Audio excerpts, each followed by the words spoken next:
So it had already increased 5%, and now they're wanting to increase it another 5%?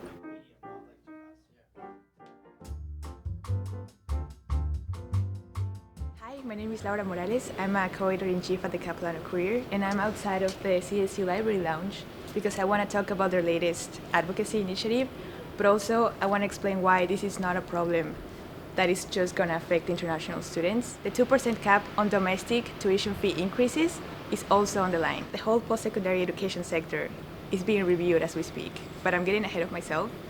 First, let's do a brief recap of how the situation got so critical. So we're gonna look at this graph. At first glance, this doesn't give sustainability.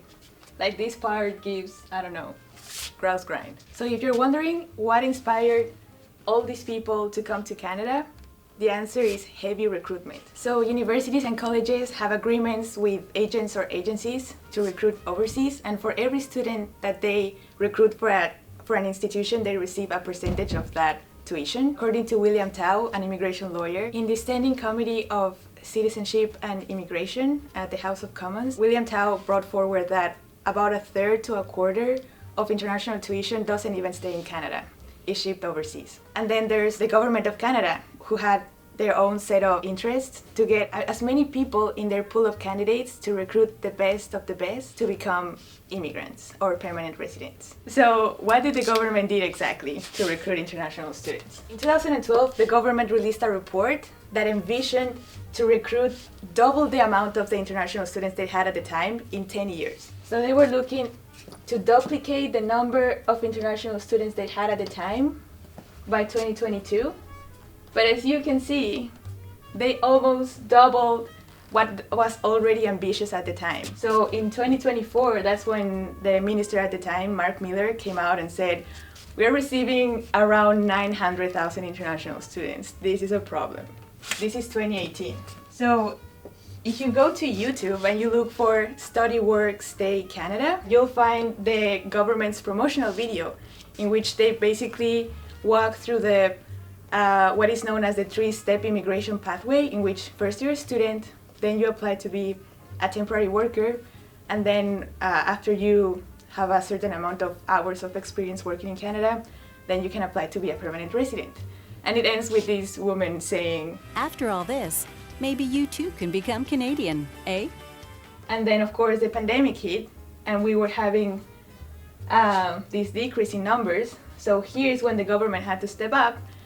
And the minister at the time, Mendicino, said, our message to international students and graduates is simple. We don't just want you to come and study here. We want you to stay here. So that was 2021, 3 years before the government started, gaslighting everyone. Looking back, when the post-pandemic boom cooled and businesses no longer needed the additional labor help, as a federal team, we could have acted quicker and turned off the taps faster.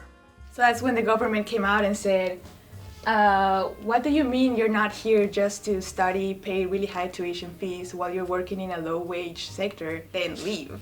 And then it makes it sound like you guys are really taking advantage of our very generous system. Let's zoom out for a minute and take a look at what Capilano University was doing. Here's when institutions and the government were worried about the decreasing number of international students. CapU released the internationalization plan. So basically what that is just what their goals are for the next years in terms of international student enrollment.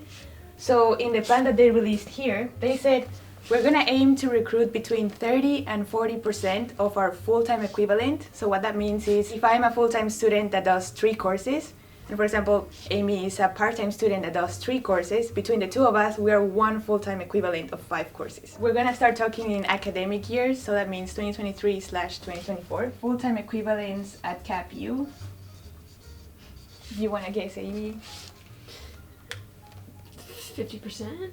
You're so close!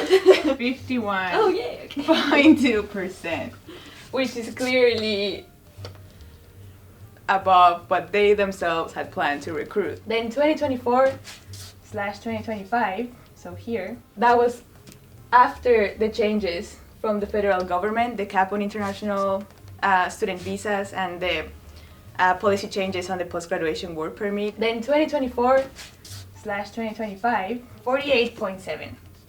2024 was the year when the BC government came out and said, okay, institutions, you're out of control with your recruitment. You need to recruit under 30% for full-time equivalents. And still CapU was way over the limit. And we had huge bus lines and no space in courses, not enough courses for everyone. The problem here, as you can see, usually when you increase the price of something, people buy less. But in terms of tuition fees, because they were pushing the post-secondary education as a pathway to permanent residency, the price, like the cost, well, we can differentiate. So the cost is just the sum of all the expenses involved in delivering any service or creating any product. And the price, however, that's what, institutions say as how much different people are gonna have to pay for the same service. Even though we don't know what the cost is, I guess, but the price for international students increased from 2006 to 2026. Institutions noticed that the price wasn't deterring students from coming to study in Canada because ultimately they were seeing it as an investment to migrate, to stay here. But that changed here, right? When the federal government said, what do you mean you want to come study and stay? That's not what that's not what the system is built for. It's not, built for everyone to stay. You're temporary residents, you're supposed to leave at the end of your study, and some are supposed to stay. And of course, that changed things drastically. And some universities, like CapU University, and in a time when Canada is offering less, they are charging more. Universities grew to accommodate this large group of students. So the province came out and announced a holistic review of the post-secondary sector. The outcomes of this review include a review of the tuition policy, and as you may know, the tuition policy is the 2% cap on domestic tuition fees. Oh, I forgot to mention something important.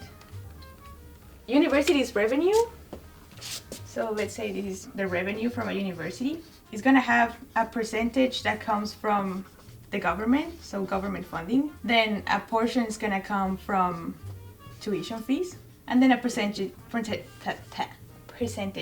comes from other sources of revenue like parking or renting spaces for events, or like the proportion of government funding and tuition.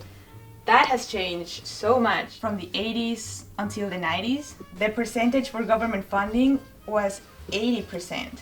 But by 2000, the number was 68%. And now that number is 40%. Like now we have a larger amount of students that we've ever had, and we also have less government funding. The news release from the Post-Secondary Educators of BC stated that the government implicitly led institutions because they had a cap on domestic tuition and they were not receiving enough government funding, but there was no cap for how much they could charge international students. So implicitly they were being pushed to raise this tuition and compensate for that insufficient government funding. So of course, when the cap was put in place, the first advocacy efforts were to try and get rid of this cap and say, no, we need as many international students as we can get because our operating costs depend on this revenue. But because these numbers are clearly not sustainable, the government not only kept the cap, because in 2024, this cap was meant to keep a zero net growth. So that means for every international student that leaves, that finishes, graduates, or whatever, and just leaves the country, then they can have another student coming. But now they reduced this number to 305,900 international students. They said we're gonna do half of this number for 2026. It was documented in 2023 that the government was saying they were focusing on quantity over quality. This is from an interview that I had from a fantastic postdoctoral research fellow at UBC. Her name is Lisa Brunner, and she said, I find this disturbing. How do you measure the quality of an individual? But what we can measure though is the living quality that Canada was offering to these individuals when they were here, right? We have the number of hours they were commuting. We know that they were not able to get into the courses that they wanted. We know that they were paying a very inflated tuition fee. More on that on an article that's gonna be coming out in January with a lot more insights from Dr. Brunner. It looks like international students' problems. It looks like the impact is falling only on this vulnerable population, and it has for decades, but now that this population is no longer choosing Canada, Unfortunately, now it's gonna fall somewhere else. The province came out and announced a review, a holistic review of the post-secondary sector. The outcomes of this review include a review of the tuition policy, reduce programmatic duplication across institutions. So basically, the government may decide we don't need a business program in Capilano and a business program in SFU and one in UBC. We only need maybe, one in the North Shore, one in the mainland, and then the other business programs can close, right? Okay, so what is the CSU doing about it? So we're back here. What happened is that last year, Capilano University decided to increase international tuition by 5%. So in preparation for the meeting where they were going to approve this decision, the CSU collected 432 letters from international students explaining how this increase would affect them personally. They also asked students questions like, what are you likely to do in order to afford this increase? And they asked students if they would save in groceries, work more hours. All that information was sent to the board and the decision didn't change. They still increased it by 5%. And now this year, they're looking to make the same decision again. And there was a meeting with the Vice President of Finance and the Vice President of Strategic Planning in which they explained why this decision was necessary. And there were not that many international students in the meeting, and they pointed that out. So a lot of students didn't go to the meeting, but it was not because they're not affected by this decision. They're too busy, working, some people multiple jobs. So the CSU made sure that their voices are not lost, and they're actually placed right across the offices from the vice presidents and the president. So when it comes to the provincial review of the post-secondary sector, the advocacy efforts are underway. So when it comes to the provincial review, it's not just the CSU that has shown their concerns. The VC Alliance of Students, if you follow the CSU, you probably saw this post.